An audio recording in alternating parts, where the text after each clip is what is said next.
Is Indiana really a better unit, roster, team this year than they were last year? After all, Indiana last year won 11 games. Their two losses were to the two national title game participants, and Curt Cignetti solidified himself as a legend in Indiana history because Indiana had never won 11 games before, let alone 10. They just leapfrogged right over that 10 win total and won 11 games, finishing 10th in ESPN's FPI. So they didn't just win a lot of games, but they were power rated highly. However, I think that Indiana's early results, and I know that some early data and therefore evidence suggests this Indiana team could be better than last year's team. But before we get to those numbers and some of my thoughts and opinions based on the Indiana football team I've watched in 2025, let me know what you think down in the comments section below, and also make sure to like the video, give us a boost into the algorithm by hyping the video. You can click a hype button usually by the comment section, especially if you're on your phone. And again, like the video really helps us out. Subscribe to the channel to help us get to 100,000 subscribers sooner rather than later, and hit that notification bell. Not just the notification bell for the main channel, but the notification bell for the Indiana football playlist that's linked with the video. That way, you can get notified whenever I talk about Indiana football, not just whenever I happen to make my first 3 videos or segments of the day, as YouTube notifications limits what you get from notifications to just 3 different videos or live shows. But let me show you the data here and some early thoughts that I have about Indiana football for 2025. Cignetti, first of all, is in year 2, and I think this is a very important point to make for staffs. Staffs entering year 1 can have a massive impact, but their impact in year 1 is typically overhyped because people usually get too excited about the change, and they don't factor in the amount of time it actually takes to change things. You don't just build a habit, a successful working habit and schedule like that. Pretty bad snap attempt there. It takes multiple days, weeks, sometimes even months to conjure all of your thoughts, experiences, responsibilities, and create something useful out of that. It takes time.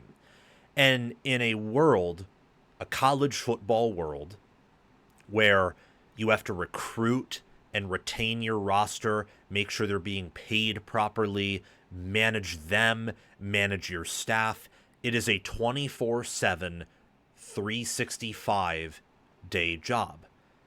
So you can't focus all the time on building something. Sometimes you just have to work with what you have in the limited time span you have. And I think that's very often the case with first-year head coaches. They come in, they scramble around, they try to get wins, they try to get momentum, they try to rally the boosters, rally the fan base. That's why Cignetti said a lot of very obnoxious things in the 2024 preseason, and now he's not talking like that. He's not being as flamboyant, boisterous, not as out there. He is more internally focused, it feels like. And that's because he has the necessary donor support, fan base support. He's built momentum. Now he can more focus on repairing the foundation, on building up from the foundation. I think Indiana has a good foundation right now,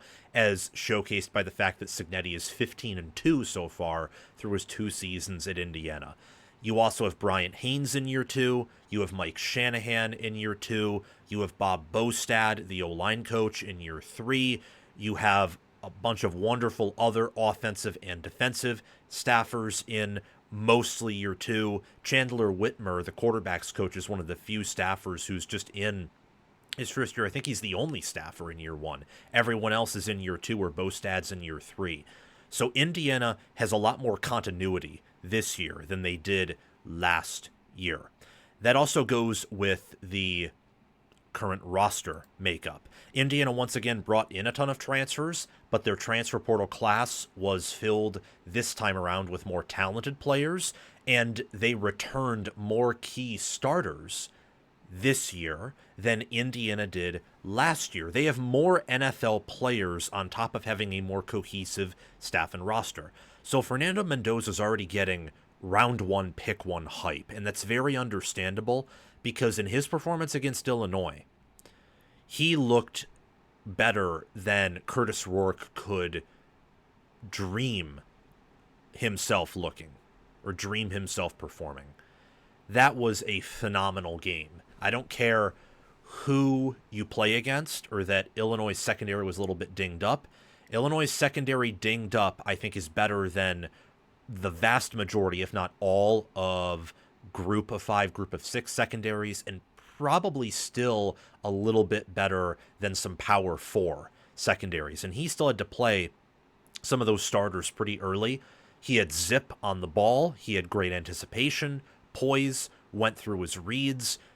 In that game alone, he showcased that he has a higher ceiling than Rourke. And if he plays like that for the rest of the year or close to it, he will also have a higher floor than Curtis Rourke and be a better overall quarterback. Rourke was picked very late in the NFL draft. I think Mendoza right now is a day 2, day 1 pick for the 2026 draft. Maybe he comes back for 2027, but if he continues playing like how he is, that may not be possible because the offer in the NFL, the rookie contract, would be too much to turn down. You also got to think of Michael Kamara, who turned down a likely NFL draft pick to come back for Indiana and boost his stock. You have to think about Elijah Surratt, who probably is a day 3 pick. He came back. Think of Carter Smith, left tackle for Indiana. Think of D'Angelo Pons, who's gotten first round comparisons before, probably due to his height is more likely to be a day 2 pick than a day 1 pick, but you never know. He's freakishly athletic, fast, really intelligent football player who he reads offenses and special teams like a book. Most football players on either side of the ball just can't do that. Like, he has a really fascinating brain that I would love to pick, that I think a lot of coaches would like to pick. He frustrates a lot of coaches, and he is quick. He is athletic. I mean, he checks all the boxes for a corner in the same way that Mendoza does. You know, he's able to progress through his reads, be calm in the pocket. He trusts his players. They have some serious NFL talent, Indiana does, on both sides of the ball in a way that I don't think they had as much of last year. Their rushing attack is superior, 7.2 yards per carry, and a 51.4% rushing success rate this year so far, compared to only 5 yards per carry and a 44.6% success rate in 2024. A big part of that is their offensive line has improved noticeably, and I'm hearing more people now than just myself mention that. Others are seeing it, saying it. I have been saying that Indiana's offensive line is profiling as one of the Big Ten's and even nation's best for months now because of the additions of Pat Coogan, Khalil Benson being added, and then returning Bray Lynch, Drew Evans, and Carter Smith. They gained more on the O-line. They had a net gain on the O-line, even though they lost a stud in Mike Caddick, for example, at center. They've only allowed so far a 4.8% havoc rate, which is among the nation's lowest compared to a 10.2% last year. Havoc rate is how many plays on offense do you produce that result in sacks, TFLs, turnovers, passes defended, just plays that aren't positive, that are either stuffed or are plays that result in a loss or a turnover. Now I know Indiana has not played in Ohio State or Notre Dame as they did last year. They haven't even played a team with Michigan's caliber of defense from last year. They have yet to play Iowa on the road, who will be tougher than Illinois, and especially Oregon and Penn State on the road, who will probably be tougher than playing anyone they played last year except for Ohio State on the road. But I think, based on what I see, and based on how they're running the ball and how Mendoza's protected, I think they are a better unit than they were last year. I mean, they neutered Gabe Yakas, Illinois' best outside linebacker, edge pass rusher, and he's a good player. He will probably be playing on Sundays somewhere. And speaking of Illinois, the last thing I want to touch on is that their most impressive win under Cignetti has come this year. That 63-10 win over Illinois was more impressive than last year's win over Nebraska. It just was. Because Illinois this year, I think, is better than Nebraska last year. Pretty convinced of that.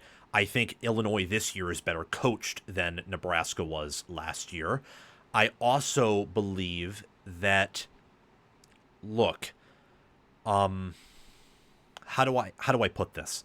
The way they went up on Illinois early, and it was 35-10 at the half, and very easily could have been 35-3 at the half and 35-0 before hitting the field goal.